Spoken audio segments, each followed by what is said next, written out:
Sightings team members heard their first account of a major UFO sighting in Africa.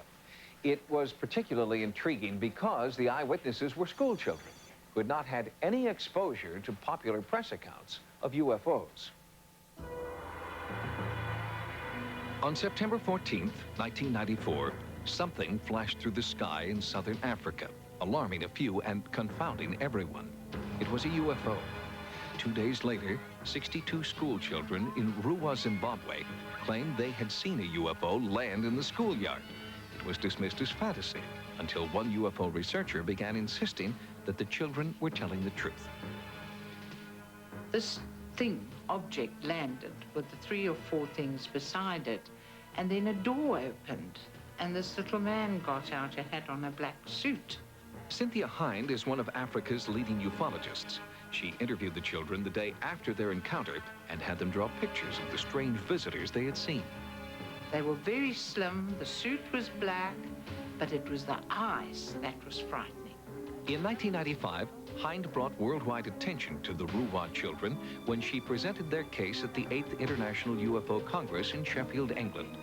Why don't they try and form some sort of panel, not necessarily Americans, it could be United Nations, to check out these stories? Why would 62 children lie? In Ruwa, a few weeks after the conference, a full on-site investigation began under the direction of Harvard professor of psychiatry, Dr. John Mack, who is now producing a documentary film about the Ruwa encounter.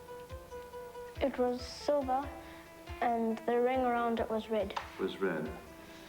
Did light come from the whole thing, or? There are lights around here. Lights along the edge there.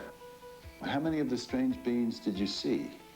I saw one over here. They had eyes like that, and they were kind of just like looking at us. They were like kind of astonished at what we were. I felt scared. It felt scary? What was scary about it? Well, I felt scared because I've never seen such a person like that before. They experienced very powerful encounters with these beings and were left with the rather disturbing fact that this seems to be what it is, and it seems to have no other psychiatric explanation. More disturbing still was what the children told Dr. Mack about the purpose of the alien visit. It was a dire warning Mack had heard more than 100 times before from people in the United States, half a world away. And yet their doomsday scenario was being repeated to the last detail by the Ruwa children. Fungi, what do you imagine is his reason for visiting Earth? I think it's about something that's going to happen. Something that's going to happen? Yes.